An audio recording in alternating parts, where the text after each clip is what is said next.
Welcome to our international podcast, Below the Belt. How you folks doing? It's been a while, guys. It's been a while. Good to see Kurt Heidekan is here, and Donna Joseph, and Joy Pamela is here as well. Great to see Jolly Anderson Linton and Hazelyn King. Good to see you guys. It's been a few days, guys. It's been a couple of days. We've been out in the fields, and we're going back out in the fields just after we've concluded our program today. But good to see you folks are here with us. Person of interest, because it's Wednesday. Person of interest, GCOM Commissioner Vincent Alexander. Person of interest. I think there's a very important meeting happening at GCOM today, a very important meeting that is going to go down at GCOM today. They got to make some decisions on the timeline for nomination day and a couple other things. A couple other things they're going to be following up there. The person of interest, Vincent Alexander. We're discussing in particular the list. This dirty list is not a clean list. It isn't. It's a dirty list. We got to clean it up. That's what we got to press for a clean, sanitized voters list. And we're going to hear from a number of persons on this same issue of the list that we've been talking to. The list is not a good list. We need a better one. Sanitized, deodorized, cleansed, vacuumed, blue soap, bleach. Right. Might even got to use some vinegar for the rank. That's just rank, you know. When you think rank, it's strong. It's strapping. You see? Edward Gonzalez from the Bronx. Good to see you, Edward, and all the other guys joining us. You know, we love this time with you folks. We love this time with you folks. Candy Lean in the Jeep. Candy, thanks for the thing. Candy, is you? Thanks for the thing, Candy. Thanks for the thing. The thing. Thanks, Candy. Thanks for the thing, Candy. Thanks for the thing. Thanks for the thing. What we can tell you? We got things to thank Candy for. We can tell her. Thank you, Candy, for the thing. Ayabo Natasha. Thanks for the thing, Candy. And all the other folks who give us things. Yeah, the people, the all things. Thanks for the thing. But good to see you. Good to be back at this side. You know, I kind of like this format. Where you all can see us. We don't have too much of hassle with lighting and color and how we look. You know? You know the kind of way? I mean, if your video could come out right now, you know, would we be shocked? Would we run away? If your video would come out today, would we run away? We happy, you know, sometimes not to have the video in this podcast format. We love it. You're just hearing from us so we can put our feet up a little bit. You can't put up for too long now, you know, where you hold it, your knees start hurting you and so on. I see my sons sit in some position and run and so on. I just watching them, I get tired. You know, you put up your foot, a little thing, your knee start aching or something like that. We're dealing with it though. We're dealing with it for the new year, right? I know Vanessa, um, knee can start hurting she, right? Magnell, back and Ayabo, your elbow. we beg. You know, we can do what we gotta do for the new year. We make some resolutions. You know, some fell through for this whole year, but for the new year, we gonna hold it up. We gonna hold it up, folks. Good to see you. Thanks for joining us. I know we probably surprised some of you. Yep. But you can look forward to us switching some stuff up as we move ahead. We just want to make what we do more efficient, that you guys can come in contact to the information, valid and credible. And so that's why we say sign up for us on YouTube. We're gonna making some moves to YouTube for the new year. So you might as well subscribe to our YouTube channel. We're gonna put up the information. For the new year, not the old one, for the new one. Good. So you're gonna want to make sure that when you subscribe to our YouTube channel, credible sources, they're gonna be graciously hosting us. We've given everything over to them. It's like the wife. Give everything over. Because there's no other way. There's no other way for peace of mind. Give over everything. So take all. See, what's me on is you and what's you on is you on. Eric is Nasa. Eric Fario. That's how you do it. What's you on is you on and what's you on is you on. Sharon Eastman and Robin Morgan. GT Boy. Audrey Ward. Good to have you folks. And I see some folks asking what's the update with the vendors. Guys, we're going to try to get a more accurate update than the one we had. Right? And we're going to update you guys in tonight's program on what's happening with the vendors. What's happening with the vendors. Last thing I saw, I just said, if they don't want to meet with him, that's that. He know they got to move. Right? Well, man is a point and God is disappointed. I can tell you. Man is a point and father's disappointed. That's all I can tell you. Not much. Ayabo, good to have you. Michaela Andrew Coates, I see you there. And Marlon Seaford. Good to have you, good folks with us. We trust you well. Just the days after a great start. Good to see so many of you. Candy says you're there. Margaret Nelson, we see you as well. And a Facebook user, many of them. Kurt Heidecken and Carl Fortune. Good to see each and every one of you. We want to thank you guys for joining us today. We got a couple of things we're going to remind you about. A couple of issues we're going to raise as well. Things are trending, folks. Issues that are on the trend. Barbados telling us that they throughout strike down, haul out, pull out some laws that they thought were inconsistent with, I guess, the movement of society when it concerns gay sex. They're no longer criminalizing gay sex in Barbados. That's what they're telling us. They are no longer criminalizing gay sex in Barbados. So that's one of the things we are following, good folks. It's just one of the things that we are following. And on this front, we will have you know, on this front, the Barbados High Court has ruled that the criminalization of gay sex is unconstitutional, making the country the third Caribbean country to overthrow such laws this year.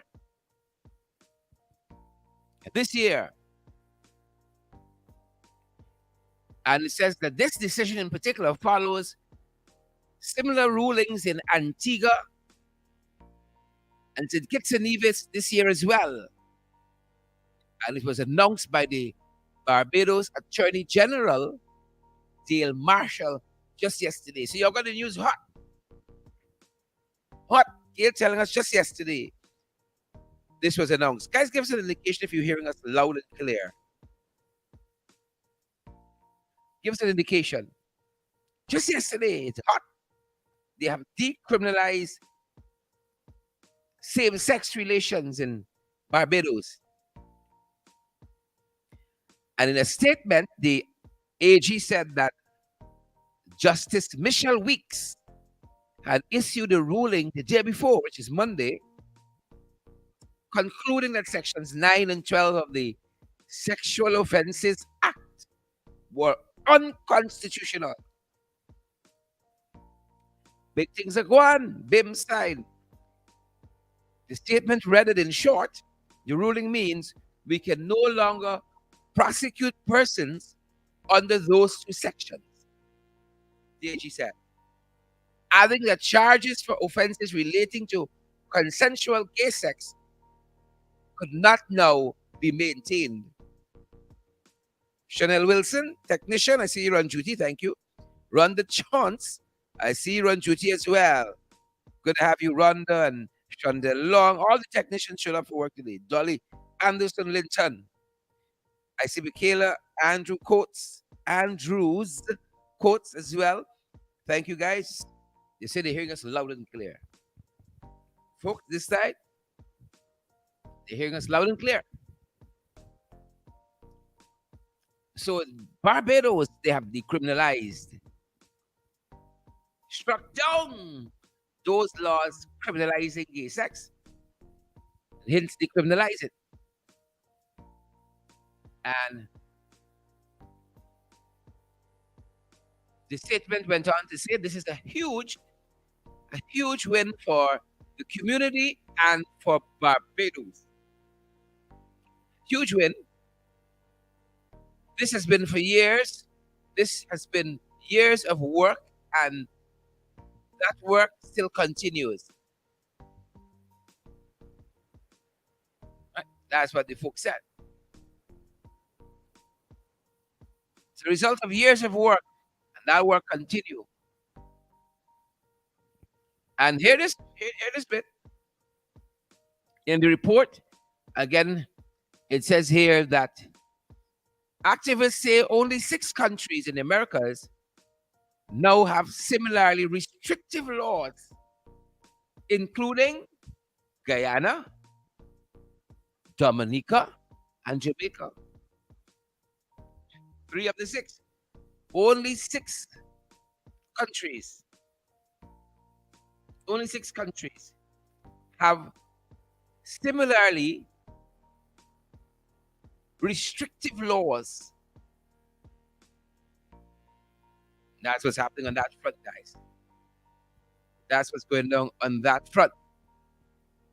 And then we told you, based on this announcement, Glenn, Natasha, and Vanessa Abfamd, and Jelly Abrams and Anna Gordon, locally medical technologists say they didn't hear the name called. They didn't hear their names called. That is in regard to this rage in what? Salaries, wages and salaries. The folks said they didn't hear their name called, and then they're like that. They're like it. They didn't hear their names called. What do you want to tell you? That's what they said. They didn't hear their names called. And so they have an association. And the association says that they have noted this. And they hope the authorities have noted it as well. Perhaps it's an oversight. You see, everybody wants a little fat, you know. I might not agree with your politics. When it comes to money matters, being a politics. The folks say they want their monies. They notice everybody else get a little something. But them, and this according to the Medical Technologists Association of Guyana, MTAG. The Medical Technologists Association of Guyana. I'm happy because if they weren't left out, I would not have known they had such an organization like MTAG.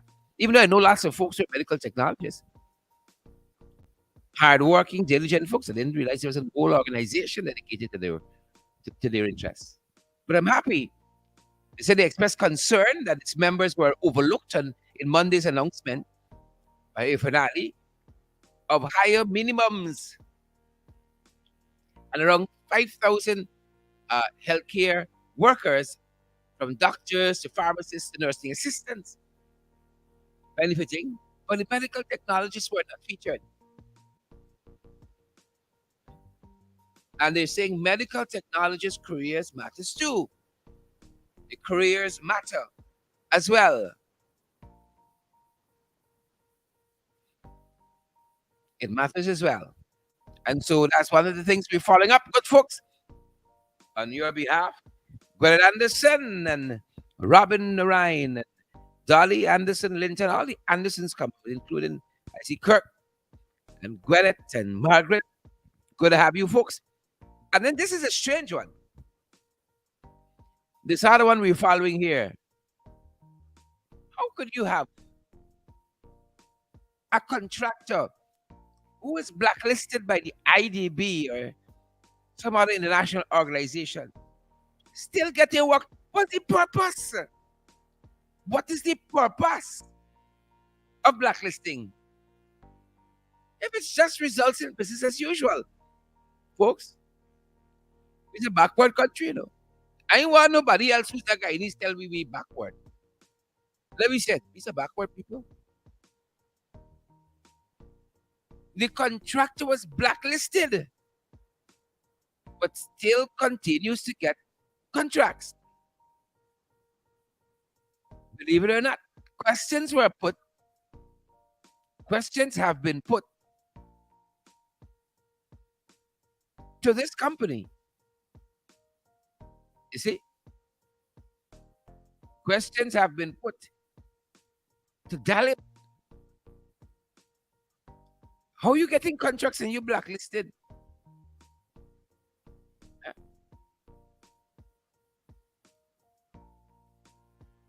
Right? Vivokanan, is that the name of the contractor? Vivokanan, Dalip is region 9. Blacklisted. Barred. Debarred. Because they say of some egregious things. Blacklisted by the IDB. You know them boys asking, what's the IDB, Robin? Gwyneth was the IDB. Dolly Anderson was the IDB. What's the IDB? What's the blacklist? I might say we know about the business as usual.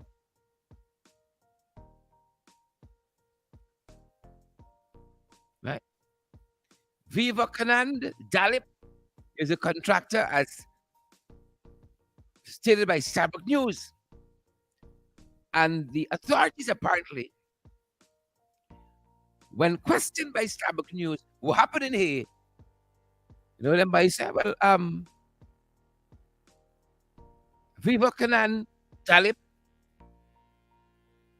he has a lot of machinery. He was awarded several contracts across Region 9. We hear to the value of about $1.3 billion. Blacklisted company. But you go to your company who got everything together. You're on the up and up. You're struggling. You go with that kind of company. See what you get. See what you're going to get. 1.3 cents. 1.3 cents. 1.3 cents. But Vivekanand Dalip, billions. The money tall over so. Even though blacklisted, Claire, could that be right? Claire asking you, you're a reasonable woman. Could that be fair? Candidly and legit, I asking you, could that be just?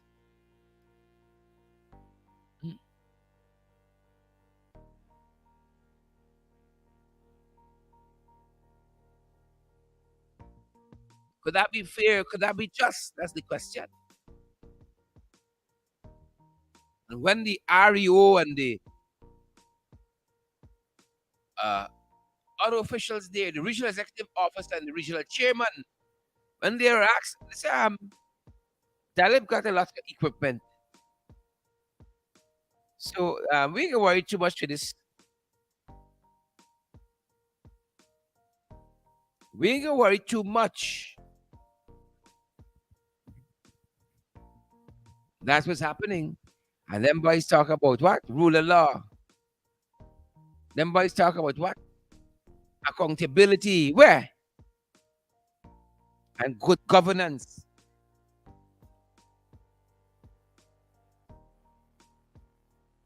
Yeah, yeah. Which brings us, folks, to the sad end to the life of lawyer Sasha Ramzan. And we're going to be getting into more of her story as we still look for a motive along with the community she hails from. Why did Peter Charles, take the life of a woman he claimed he loved when he should have been protecting her? Right? When he should have been protecting her. Sasha Ramzan was a qualified attorney and worked out of the AG's chambers, the Attorney General's chambers, as a state counsel. As a state counsel, she worked for that institution there. And from all accounts, she was a decent person. From all accounts. As a matter of fact, the Attorney General, in a statement, according to the Attorney General in a statement, he said that Ramzan graduated from Hugh Wooding Law School in 2020, 2 short years ago. And by November of that same year, she was admitted to the bar. You don't go through all of that to take your life. A short time later, which means she had her eyes set on the future. I mean, that's what it says to us rationally. State Counsel Sasha Ramzan had her eyes set on the future. Peter Charles brought all of that to an end yesterday. Right? Brought all of that to an end yesterday. Cut her life short at 30. In that statement by the Attorney General's office, they said she graduated from Hugh Wooding Law School in 2020 and was admitted to the bar November the same year. And the statement said that she'd been working as a state counsel with the AG's chamber since then and was described as a confident, hardworking, able, and driven attorney at law. Miss Ramzan brought the highest levels of professionalism and proficiency to every matter in which she was involved, according to the statement. And she was concerned especially about the plight of the ordinary Guyanese, according to the AG Chambers. She was interested in the life of the ordinary Guyanese. And for most lawyers, that's why they get involved. That's why I got involved and studied law. I keep hearing in my ear what they say in Proverbs. We must speak for those who cannot speak for themselves. Do justly. Love mercy. That's a mic and a gun.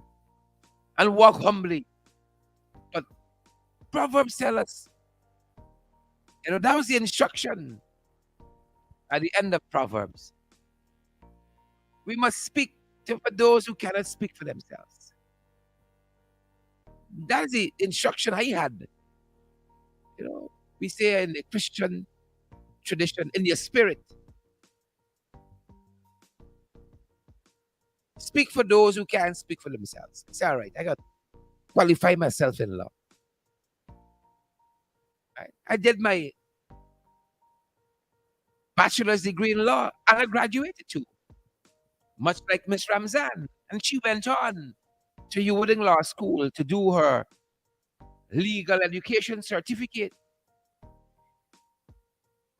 so that she, can speak up for others who can't speak for themselves. That's what I heard in my spirit. Proverbs 31:8-9. Speak up for those who can't speak for themselves, for the rights of all those who are destitute.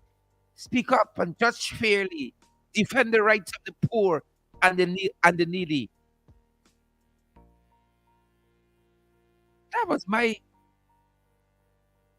encouragement as a person of faith. The AG said she liked, she understood the plight and she was concerned by the plight of the ordinary Guyanese, which moved her to study law.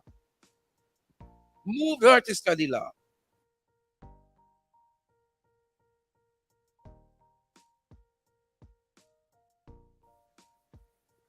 Moved her to study law. And I'm telling you this. You don't go and study law, you think, I close after life next year. It's hard, rigorous work. Hard, rigorous work. Hard, rigorous work. That's all.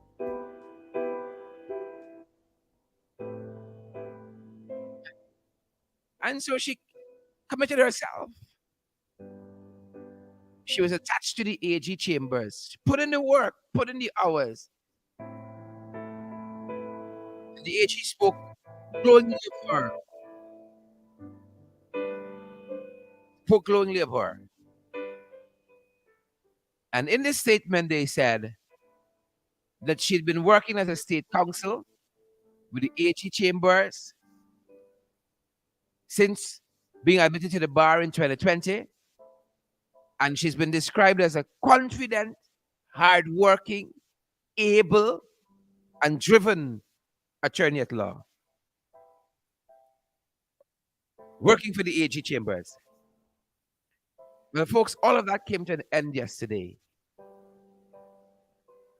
The AG went on to say that Ms. Ramzan brought the highest levels of professionalism and proficiency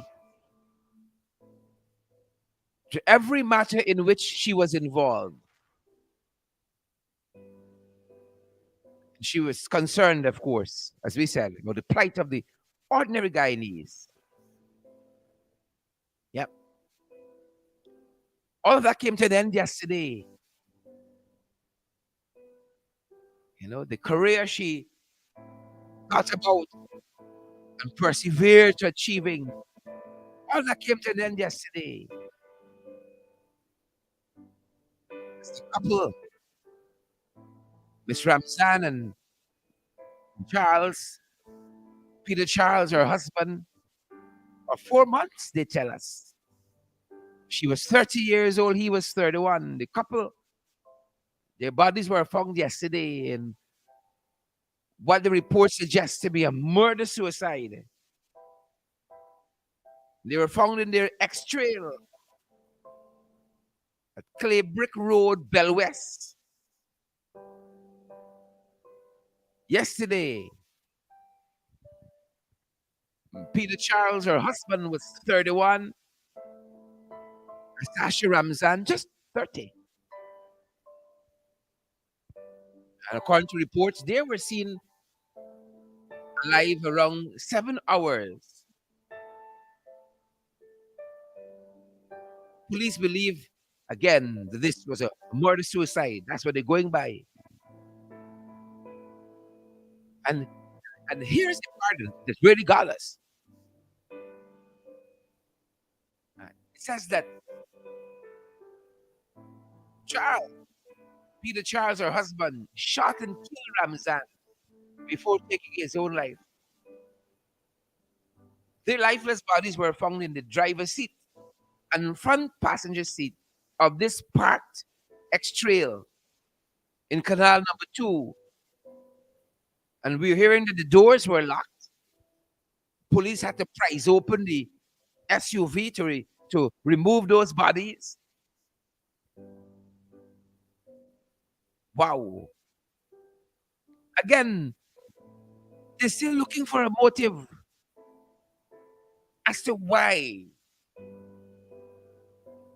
31-year-old Peter Charles would want to take the life of Asasha Ramzan in this manner. Reports indicate that crime scene investigators observed that Ramzan bore 2 gunshot wounds to the face. 2 gunshot wounds to the face and head. That's what the reports tell us. She bore 2 gunshot wounds to the face and head, while Charles's body, Peter Charles, her husband, had a single gunshot wound underneath his chin.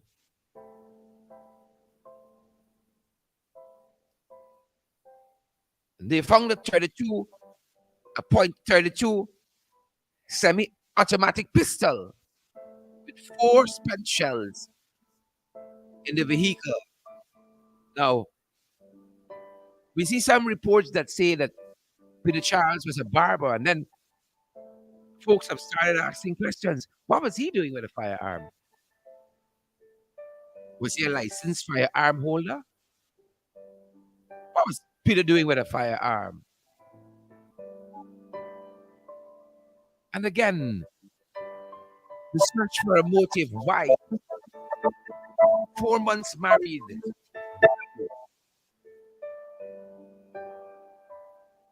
Shot her in her head, in her face. Why? The hunt is on for a motive.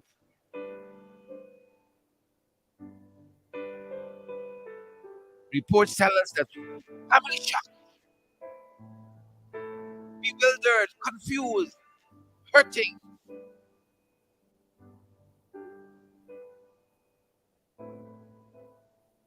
Yep, hurting. Why?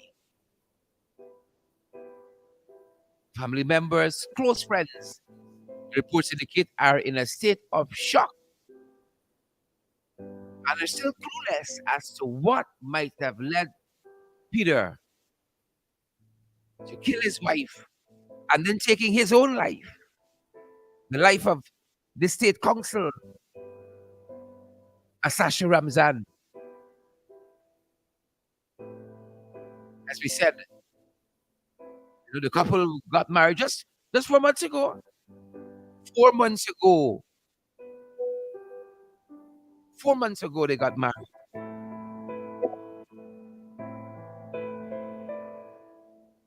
Why? The hunt for answers. Why? Of course, I see, quote unquote, the speculation that they had relationship problems in their marriage.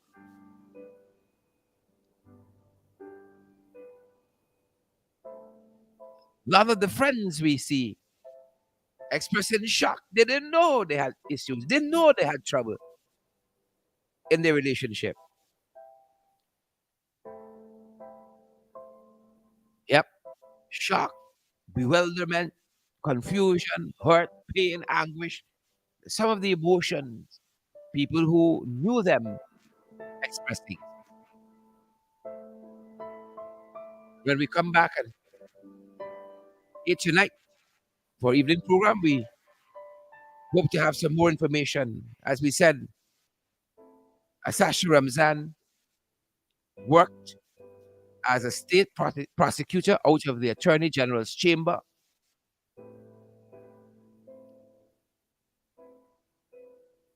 Met her demise yesterday in the hands of her husband.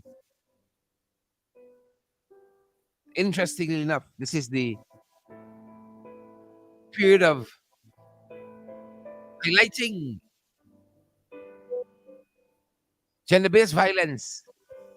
16 days of activism, they say.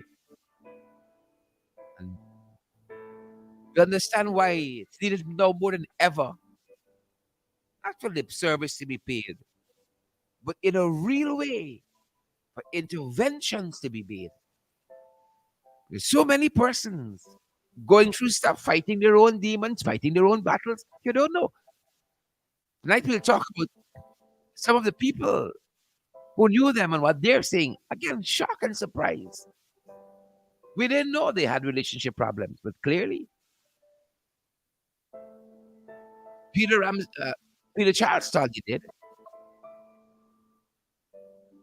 and went to this extreme and shot his wife, the young 30-year-old Sasha Ramzan, to death in the Rex Trail in Canal Number 2, area in Bell West. Yep. And we hope to have more for you on this evening's program. We hope to have some more for you on that front. Our thoughts and prayers, of course, go out to Sasha Ramzan's family, or friends, or loved ones, or co-workers. Can you imagine the shock they must be in? Our thoughts and prayers go out to them. Our thoughts and prayers go out to them.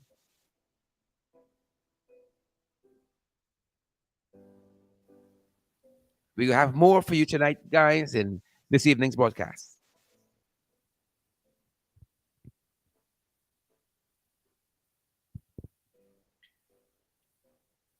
We want to direct your attention back to the subject at hand. Again, thoughts and prayers to the Ramzan family, the Charles, the community who knew them and loved them. Thoughts and prayers go to all of you, folks.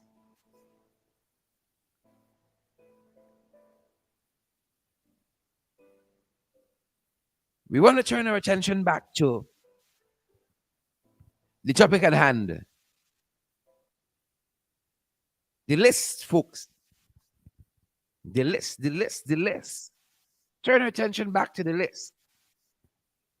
And quite recently, we spoke with Commissioner at GCOM, Vincent Alexander, who understands these electoral issues like none other. We deem him a specialist. He's not only been on the commission a long time, he has studied these issues, he understands them. And we sat down with him quite recently on the issue of the GCOM list. And we're going to give the thoughts of some other folks as well on the issue of the GCOM list. Again, we spoke to Commissioner Vincent Alexander recently, Commissioner out of GCOM, that is. And here was his thoughts on this list that widely considered to be tainted, to be a dirty list, because it lends it so much to impersonation. Lends it so much for impersonation. Again, we spoke to Mr. Alexander recently, and this is what he said to us. One of the issues is the issue of demarcation. The laws of Guyana clearly and unambiguously provides for the GCOM to be responsible for demarcation of constituencies in local government areas. For whatever reason, the minister embarked on that exercise as if he had the authority. When the issue was raised in GCOM, the commissioners appointed by the government said they had done research and had concluded that the commission had acted correctly. We challenged that, presented a counter argument, and the chairman today gave her position, which concurred with our position, that the minister has no such authority, that the authority for the demarcation of constituencies solely resides with GCOM. So that is one issue which is outstanding, which has been resolved, And obviously, the resolution of that issue will lead to other things because it means that any demarcations done by the minister are now null and void, and JICA will have to address that and to go about doing its own demarcation. The second issue had to deal with the question of the list. We have been saying for the longest while that the preparation of the list should have started with a claims and objections in relation to the voters list for the local government areas so that objections and claims could have been done specifically in relation to the constituencies and the local government areas. Unfortunately, that is not what was done. The list was prepared in a manner as if they were preparing for a general election, and at the last moment they were now seeking to do some exercise that would facilitate what should have been done at the inception. The CEO, over the last weekend, came to the conclusion that he, in his words, should appease the stakeholders by responding to the contention that what was being done was not affording voters the opportunity to go into claims and objections in the manner in which they should. He therefore brought to the commission a proposition which he said was partly influenced by the fact that APNU AFC had approached the court. That matter was discussed today.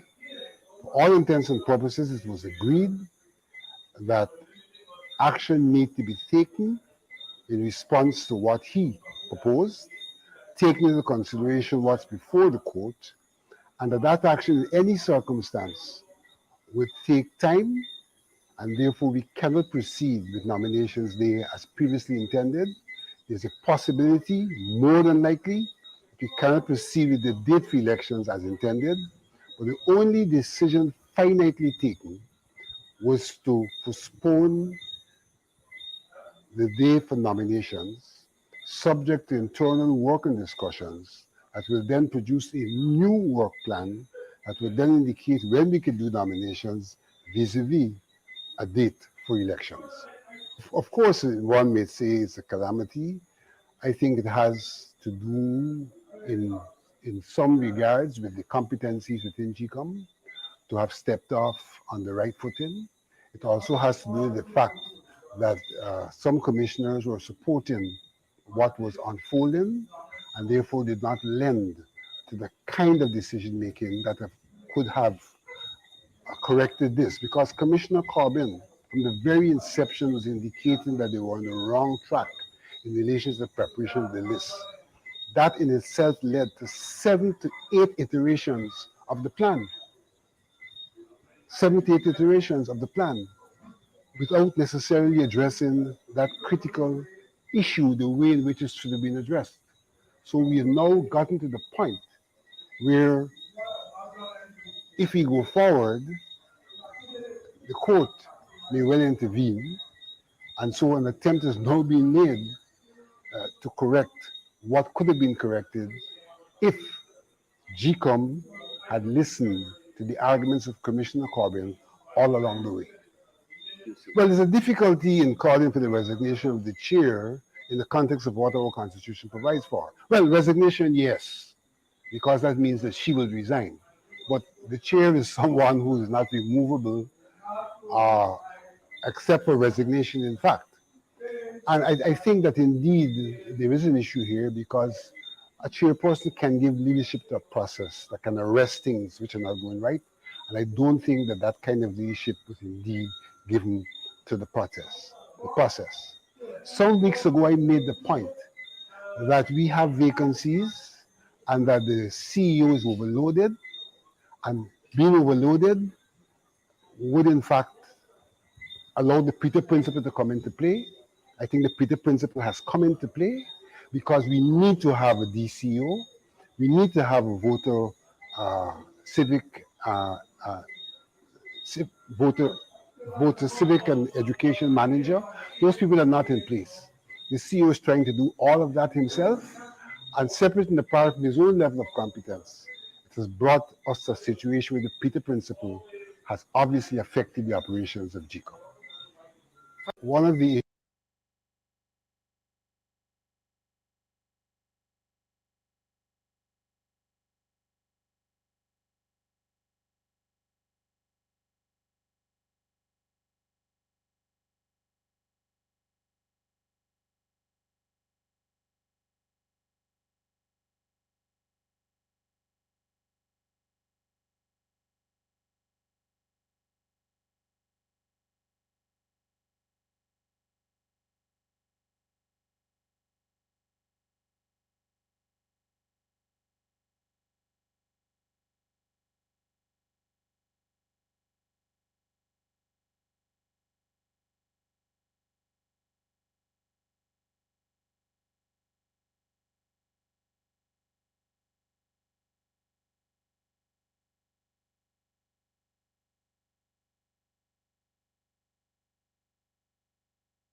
We have been speaking all along about the bloated list. Sherrod, you know that the list is bloated.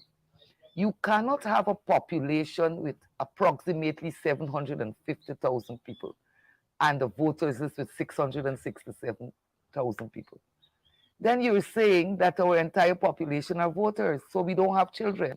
And then on the other hand, the Minister of Education is saying there are so much children in the school system. So how do we account for that? It tells you that the list is bloated. And all the coalition have been asking is that we clean the list. So when GCOM decided that they were going to go ahead with local government elections with this type of list, I said, no way. I consulted with my lawyers and I said to them, look, we have got to do something. And as a result of that, Senior Counsel Ford, when I spoke with him and he listened and he decided that, well, I had a good case. And we took the matter to court. And the rest is history. Soon after, like 2020, when we, Region 7, I got locked up for the elections. Soon after that was filed, I got a call that I was wanted at Soko. And then here I am now to face 14 charges at Soko. So you can see the persecution that is going on. But I just want to let you know that no matter what they do, no matter what they do, I will continue to fight for justice for the people of this country. I will continue to fight that we must get a clean voters list. I'll continue to fight to show that the PPP is racist. I'll continue to show what they are doing to our people. Nobody is going to stop me in terms of fighting for the human rights. Imagine our country, the world celebrated International Human Rights Day yesterday. Yeah? And Friday, you drag a citizen before the court with an allegation from 2016 without any proper investigation. You understand? That is persecution. But I just want to let them know that that is not going to deter me. I will continue to fight. And that is right now, I'll continue to fight for a clean voters list. The government is preparing for local government elections, and local government elections are done within LAA areas, local authority areas, which has constituencies and things like that.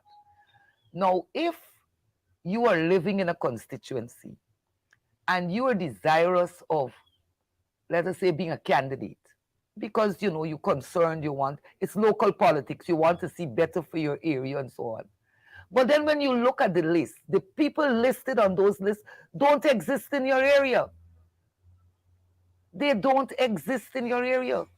So that in itself justifies what we've been saying all the time, that the list is bloated. You're seeing people that relatives that would have died 15, 20 years ago still on the list. You understand? And Mr. Ford would have, the senior counsel, Roysdale Ford, would have showed the nation where the minister of local government, his sister, who died about 10 years ago, is still on a list. His grandfather, who died over 15 years ago, is still on the list. We have relatives that are still on the list. So when you look at all of that, it clearly tells you that we have to clean the list. We got to clean the list. If you're saying that, well, you're democratic and so on, why are you afraid to clean this list? Why are you afraid to clean the list? We will continue to fight for a clean list. We will continue to expose all the irregularities on that list until the people of Guyana get a clean voters list. We have been speaking. Yep. Can't be afraid of a clean list. Why are we afraid of a clean list? If we believe we're right, if we believe that we've been fighting for a good cause, and the clean list will serve the purpose of all the people of this country, why are we afraid of a clean list? To me, this is very simple. And that is what Commissioner Alexander was articulating. A clean list matters if you want credible, valid results. A clean list matters. A clean list matters if Guyanese are to repose confidence in the system. A clean list matters. It matters. And Commissioner Alexander views is also shared by Senior Counsel Roysdale Ford, who also spoke to this issue quite recently, the issue of a clean voters list. We can't escape it. We can't escape it. And here is what Senior Counsel Ford told us on the issue of a clean voters list.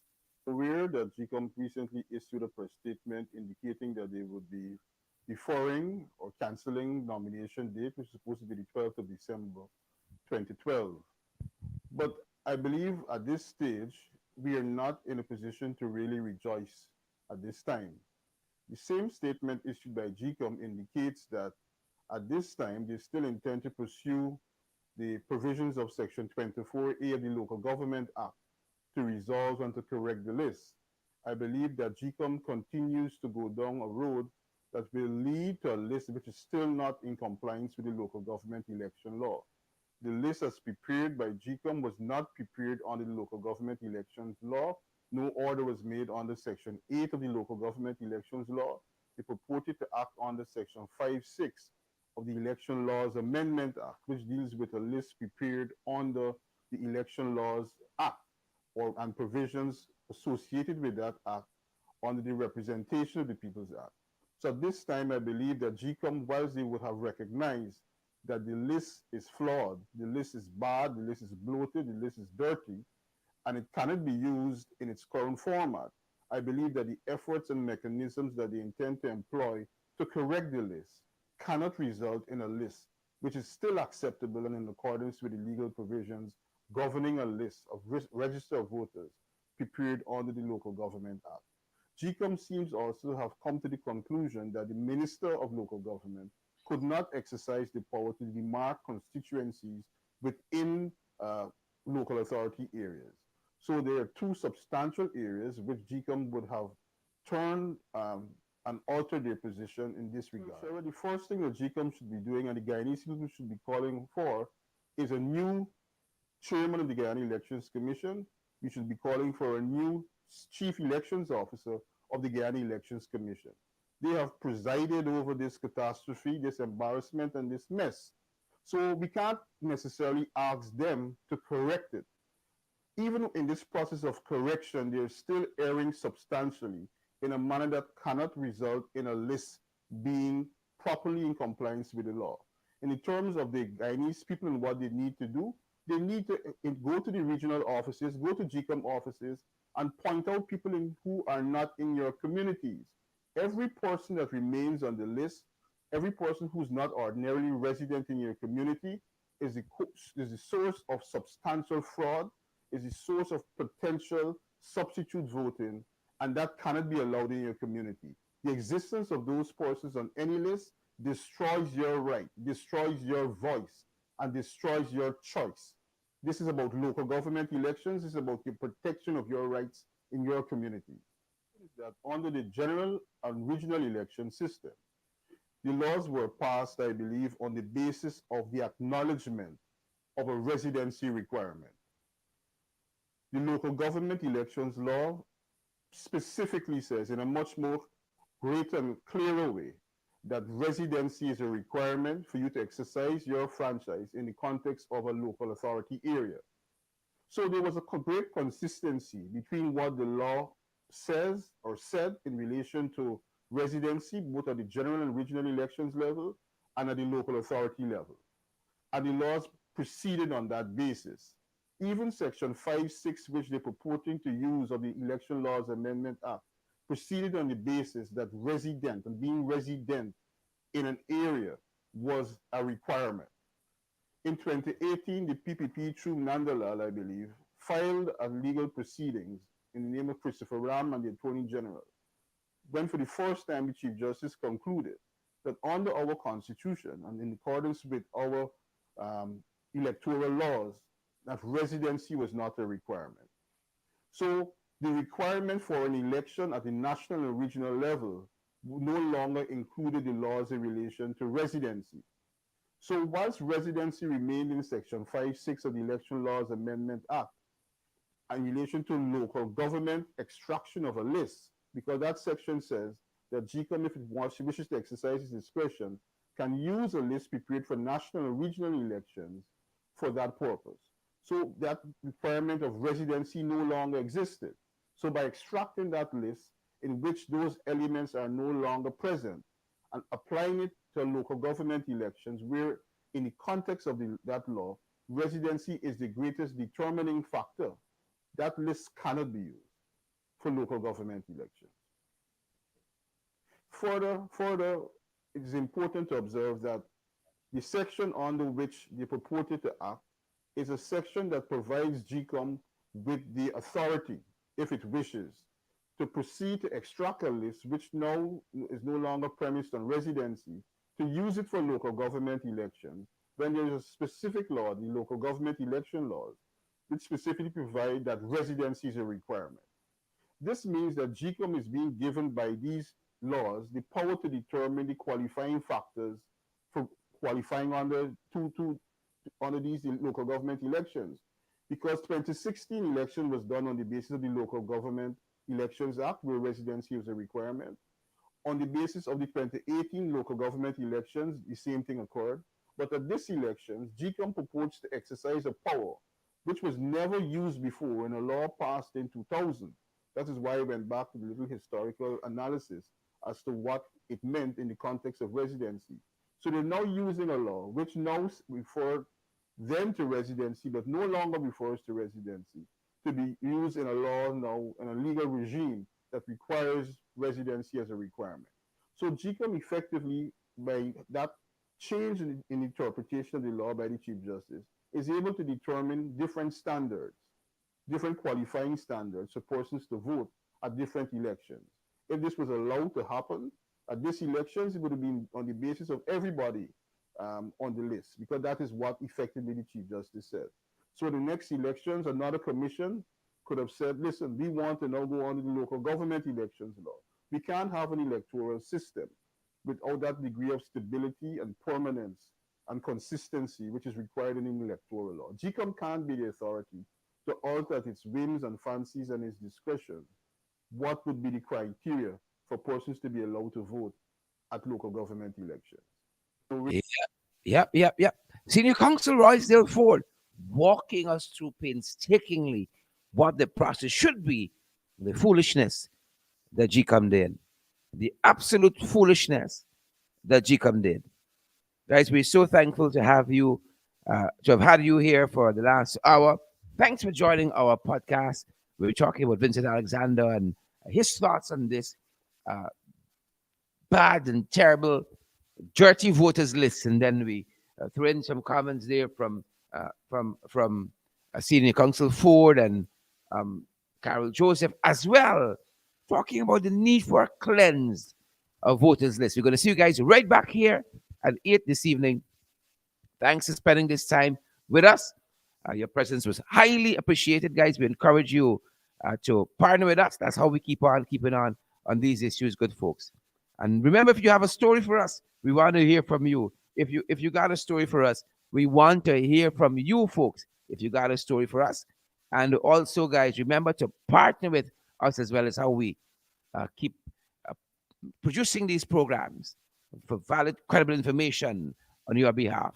We got Cash App available and Zelle and PayPal, MMG, MoneyGram, and Western Union. That's going to do it for us. At this end, go ahead and have a fantastic rest of the afternoon, Lizzie Simon and Michaela Andrews, Candida Linendajit, Donna McDonald, and Ingrid Carter. Good to have each and every one of you with us. We're going to see you guys right back here at this end. Stay safe, guys. Stay safe out there. Stay safe.